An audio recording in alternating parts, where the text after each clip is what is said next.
तो दोस्तों स्वागत है आप सबका हमारे इस चैनल पर, जहां हम बातें करते हैं डेली लाइफस्टाइल, रेसिपीज़ और पूजा पाठ से जुड़े हुए ऑल इन टॉपिक पर, और हम आपके साथ शेयर करते हैं अपनी लाइफ का एक्सपीरियंस। तो दोस्तों राधे राधे, जय श्री कृष्णा।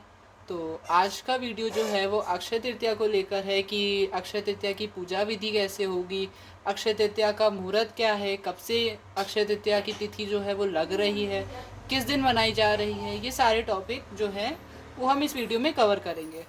और ठाकुर जी की सेवा हम लोग को इस दिन कैसे करनी है ये भी हम आपको इसी वीडियो में अवश्य बताएंगे।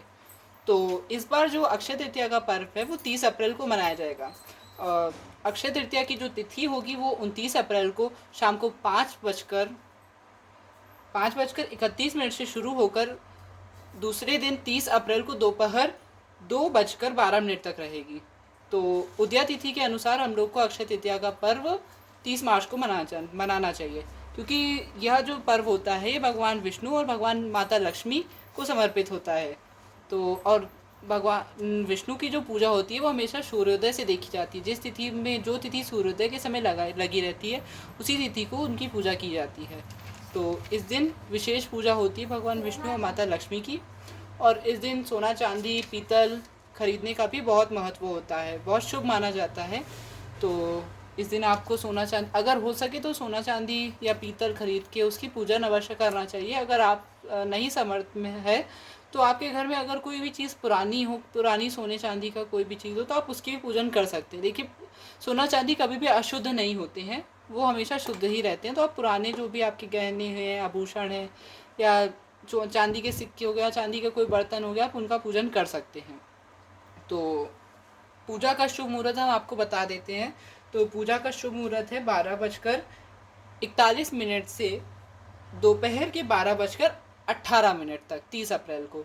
और सोना चांदी खरीदने का जो मुहूर्त होगा वो सुबह 5:41 से दोपहर के 2 बजे तक रहेगा। तो इस बीच आप अगर कुछ भी खरीदना चाहते हैं, इस दिन आप सोना चांदी के साथ साथ गाड़ी भी खरीद सकते हैं। कोई शुभ कार्य अगर आपको करना है तो वो भी आप इस दिन कर सकते हैं।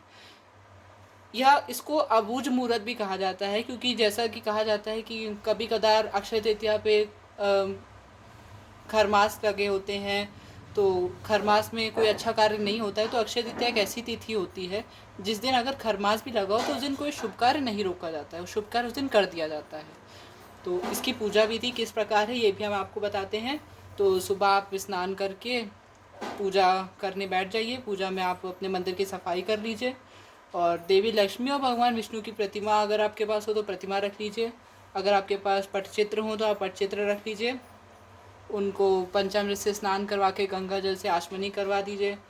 फिर एक कलश की स्थापना कर लीजिए। कलश आप तांबे का रख सकते हैं या पीतल का रख सकते हैं। अगर आपके पास चांदी का कलश हो तो और भी अच्छी बात है, उसका कलश रखें।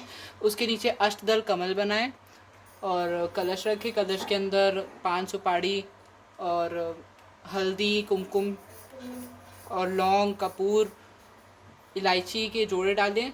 उसके ऊपर 5 पल्लव लगाएं। या तो अशोक के 5 पत्ते रख सकते हैं या तो आम के 5 पत्ते, जो आपके पास अवेलेबल हो।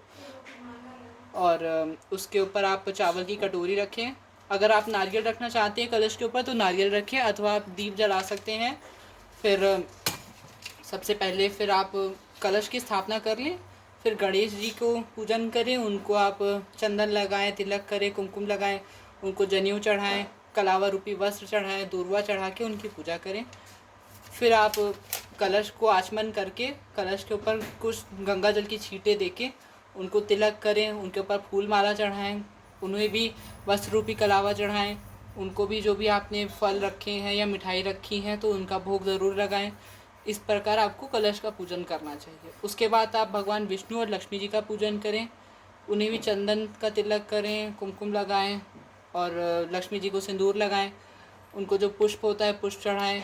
पीले फूल अगर आप मतलब अरेंज कर सकते हो तो उस दिन पीले फूल ज़रूर चढ़ाएं, और पीला फल भी ज़रूर रखें, क्योंकि इस दिन जो होता है भगवान विष्णु को बहुत प्रिय होता है। और पीला, और आप सब जानते होंगे भगवान विष्णु को जो पीला रंग होता है बहुत प्रिय होता है, इसलिए आपको पीला रंग का फल और फूल ज़रूर चढ़ाना चाहिए। और इस दिन जो कुछ विशेष भोग होते हैं कि आपको भगवान को ज़रूर अर्पित करने चाहिए, जैसे कि चने का जो सत्तू होता है आप उसका भोग भगवान को लगा दीजिए, या तो उसका घोल बना के उसको भोग लगा दीजिए, या तो उसकी छोटी छोटी पेड़ियाँ बना के उसका भोग लगा दीजिए। चने की दाल आप एक रात पहले भिगो लीजिए, वो भगवान को भोग लगाइए, क्योंकि इसी दिन से भगवान जो बद्रीनारायण होते हैं, चार धामों में से एक जो भगवान बद्रीनारायण है, उनके भी कपाट आज के दिन खोले जाते हैं और उन्हें चने की दाल का भी भोग लगता है, तो भगवान विष्णु को भी उनका भोग लगता है, तो आप उसका भी भोग लगाइए। ऋतु अनुसार फल का भोग लगाइए, जैसे कि खीरा हो गया, ककड़ी हो गया, खरबूजा हो गया, जैसा आप अरेंज कर सकें, जैसा आपकी इच्छा हो। और जो अगर आपने कोई नई चीज़ खरीदी है तो आप उसका भी पूजन उसी समय भगवान के सामने रख के करें।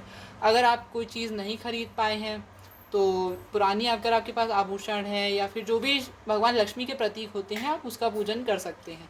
जैसा कि हमने वीडियो में शुरुआत में बताया, सोना चांदी कभी भी अशुद्ध नहीं होते हैं, तो आप उसका पूजन करिए।